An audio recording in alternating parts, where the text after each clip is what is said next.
I'm going to be here, depression, abduction, external rotation. We can just extend the elbow and then flex the wrist, but it's more, you can measure the range of motion of the elbow and see it a lot better. So I'm going to pre-stretch the wrist, and we're going to bring this down here. Okay.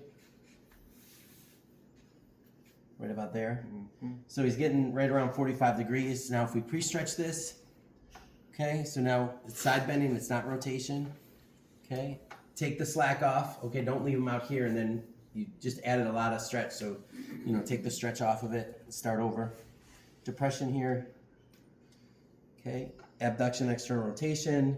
Wrist is extended.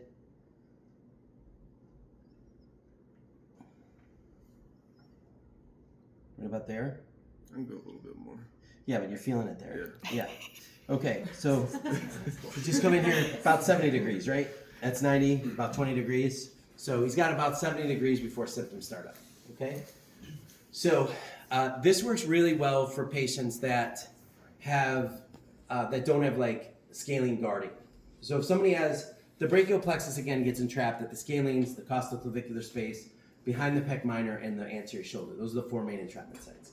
So if he's got scalene guarding, I'm not doing taping. I'm doing soft tissue, I'm doing grade 2 oscillations, and I'm doing concentric exercise for those muscles. Those muscles do side bending and both rotations. So side bending is problematic because it puts a lot of pressure on this side of the neck. So I like to do a lot of rotation, vascularize. You can put them on the arm bike, do some vascularity. But if I wanted to specifically work the scalenes, the arm bike's going to get more of my arms. So there'll be some general overflow, but I'm really going to want to do rotation. Okay? With this, I don't think it's thoracic outlet because the other movements weren't limited. So I think it's just a neural sensitivity to this particular motion. So I'm going to put the tape on because the tape is going to give some proprioception into the spine and potentially give him more range of motion and less pain. And if we can do that for him, then we can go out to the into the clinic and exercise, which is the whole point. Not just have him, do it the last thing in the morning and have him leave. It's kind of gonna not be as good. So let me borrow this. Great. All right. So we've been doing more musculoskeletal techniques, and we've been doing them just past the origin and past the insertion.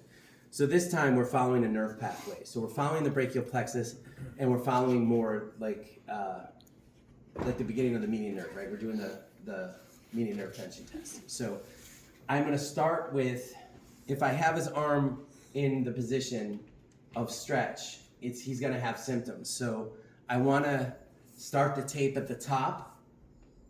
Okay, so we're always going to start the tape at the top, proximal, and we're going to put two bases on, which means I'm going to have a base up here and eventually a base down here, and then I'm going to finish the middle last.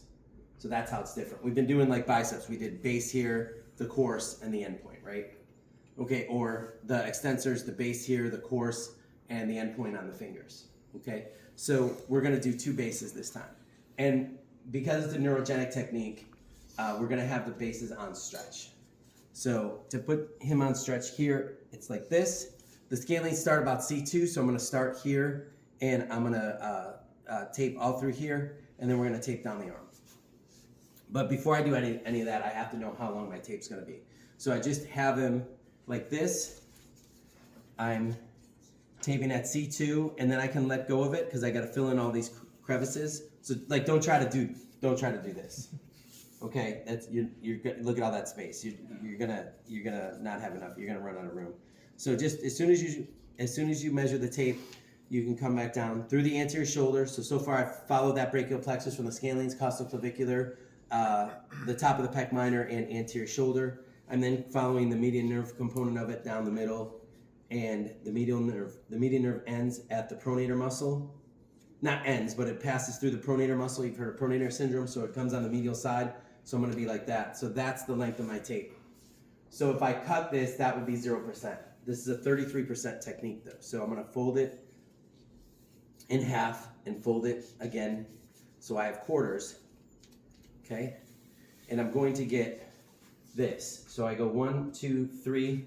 Okay, that's the original line there. So I'm going to cut it at the third line there. Yes, that's going to be my 33%. But I'm gonna, with this particular technique, and I'll show you why in a minute, I'm gonna add about 3 fingers to it. So instead of cutting here, I'm gonna add about 3 fingers to it. Just to give me a little extra tape. Okay. Now why am I doing that? So the sympathetic nervous system is in the neck. There's a lot of it. And when you tape people around the neck, especially the side of the neck, okay, they can have, the proprioception can access that sympathetic nervous system, right? Those proprioception can go to 3 places, up to the brain, anterior horn area, over the sympathetic area. And I've had this happen to patients. They're like, man, I love that tape, but like 3 hours later, I started feeling lightheaded. That's not placebo. That's actually inputs into their spinal cord. So when you're taping around the neck, you want to be careful. So I always say, hey, if you get a little lightheaded later, just take the tape off. Especially when I'm taping around the side of the neck. Back of the neck, I haven't had it happen. It's more about the sides and the front. Okay? So for that reason, we're going to have remember the base, we never stretch the base. Remember we have like 2 through 3. Our base for this is going to be down the side of the neck to the clavicle. So my base isn't going to be 2 fingers, it's going to be more. So that's why I add a couple fingers to the measurement. Right. And you can give a little pull, but not much. Once you get to the clavicle, that's base 1. Okay? That's like before we were just adding 2 fingers, that's the whole base there. And now from here over to the anterior shoulder, you can stretch it a bit and get it to there. All right? And then I have all this extra paper. I'm just going to peel some of that off so it's not a mess and I can deal with the tape. Okay? Now I'm going to take the stretch off. So to review, when he's in a neutral position, we measured the tape. Fold it in quarters, cut it 25% shorter, but we added a couple, like 3 fingers, because we have this going on here, okay? Not a lot of stretch up to the clavicle, and then from the clavicle over to the anterior, we stretched it, okay? Now I take the stretch off of cervical, and now I'm gonna stretch down here, okay? And I can do that now because he's back in, okay? If sometimes patients, this bothers them, so I'll just bring them in here, okay? Because remember, this is abduction, external rotation. That's going to put some stretch on it. So if you can't do it here, you can do it here, okay? I'm going to do it like this, and I'm going to have you extend your wrist and hold that for me, okay? Now, remember, I don't want to tape the middle. I want to tape the distal part. So I'm just going to guess and just tear this tape here, and see if I have enough tape to stretch down to biceps, and I do. I'm going to cover the pronator, okay? If I tore it here and I didn't have I already tore it, so it's gonna go. But basically, if you cut the paper and you're short, you can't get there, just tear the paper a little bit higher, okay? And I'm just going to put that over the cubital fossa, and then where am I going, over the supinator or pronator? Pronator. So a lot of you, because you're upside down, in relation to the patient's body, will go supinator. That's a common mistake here. Okay? All right. So, I've taped base 1 on stretch, base 2, brought that back in, taped base 2 on stretch. I'm now ready for the final. I'm going to tape this while I do the neural tension. Okay? So I have them set up here. Just hold your arm like that. Okay? I'm gonna now bring your head over this way, okay? So see he's in neutral here, okay? Again, if this was bothering him, you could just bring the arm in like this, okay? And I'm gonna get this ready. Remember, you can touch the middle portions. So I'm pulling this tape off, I'm peeling the paper off, and I'm holding the tape like this, okay? 2 fingers. I'm then gonna apply the tape like so, okay?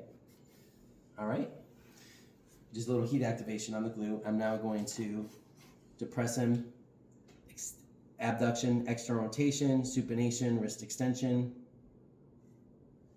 and right about there. Okay, so we just gained about 50 degrees of motion, okay? This is why I flew a physiotherapist from Germany over to America, because I was like, that's just crazy, okay? So for people that tell me that taping's all placebo and it doesn't work, it's just, is it placebo? Of course it's placebo. Everything's placebo, Okay, everything has a placebo or nocebo effect. Your patient's perceptions on what they experience. Most people love manual therapy. Some people don't like it for whatever reason. Okay, usually there's a history of abuse or something, but the point is that most people like it. Some people don't. This taping is proprioceptive. You need to remember how it works. It works. What's the targeted tissue with taping? With this type of taping, is it the skin, the fascia, the joint capsule?